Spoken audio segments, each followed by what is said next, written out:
มองย้อนกลับไปในชีวิตที่ผ่านมาแล้วถามตัวเองว่ามีอะไรที่เราทำตกหล่นในระหว่างทางหรือเปล่าความฝันความหวัง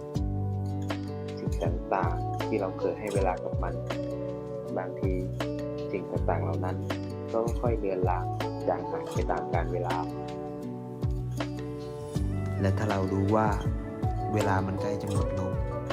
เราก็คงจะมองสิ่งต่างๆได้ชัดเจนขึ้นเราอาจจะรู้ว่าอะไรคือสิ่งสำคัญที่แท้จริง